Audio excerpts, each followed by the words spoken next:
கடந்த சபாநாயகரா இருந்த அப்பாவு அவர்கள் வந்து பார்த்தீங்கன்னா, திமுகலே வந்து 4 வாட்டி எம்எல்ஏவா இருந்திருக்காரு. போன வாட்டி சபாநாயகரா இருந்தாரு.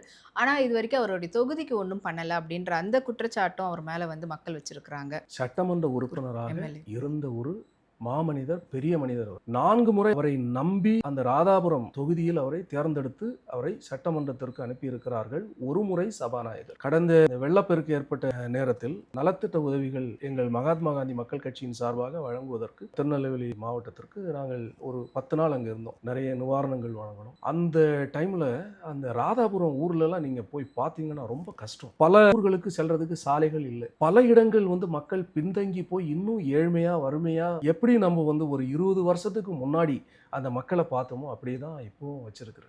அங்கே வந்து கனிம வள கொள்ளை வந்து சூப்பராக நடத்திட்டு இருக்கு. இவருடைய தொகுதி, இவர் வந்து சட்டமன்ற உறுப்பினர், இவர் வந்து சபாநாயகர். அவருடைய ஊரில் பார்த்தீங்கன்னா கனிம வள கொள்ளை வந்து அமோகமாக கொடிகட்டி பறக்குது. அப்போ நான் என்ன சொல்றேன்னா, எத்தனை கோடிக்கணக்கான பாறைகள் வெட்டி எடுக்கப்பட்டு பல மாநிலங்களுக்கு கடத்தப்பட்டதில் வந்த கமிஷன் இந்த பெரியவர் எங்க கொண்டு போய் பதுக்கி வச்சிருக்கிறார். இது நம்ம கண்டுபிடிக்கணும். பெரிய ஒரு காமெடி ஒன்று இருக்கு பாருங்க. அவர் கடந்த 2026 சட்டமன்ற தேர்தலில் வந்து அவருடைய வேட்புமனு தாக்கல் செய்திருக்கிறார் பாருங்க. அவருடைய சொத்து மதிப்பு 2.5 கோடி. இது நம்புறது மாதிரி இருக்கா?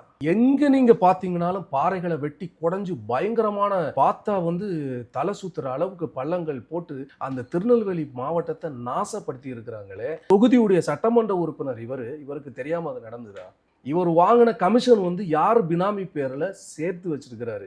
நான் சொல்றது என்னன்னா, அந்த பெரியவர் அப்பாவு வந்து கைது செஞ்சு சரிங்க, கண்டிப்பா அவர் உண்மையை சொல்லுவார். கருப்பு பணம் எங்க கொண்டு போய் பதுக்கி வச்சிருக்கிறாரு. பாறைகளை வெட்டி எடுத்து வெளி மாநிலத்துக்கு பணத்தை சம்பாதிச்சிங்களா, அந்த பணத்தை என்ன பண்ணீங்க? டெண்டர் கமிஷன் எல்லாம் கொண்டு போய் எந்த பினாமி பேர்ல நீங்க வச்சிருக்கிறீங்க? அதை கண்டுபிடிக்கிறதுக்கு அவரை வந்து ரைட் பண்ணணும், அவரை அரெஸ்ட் பண்ணணும், அவர் மேல வழக்கு பதிவு செஞ்சுதானே ஆகணும்.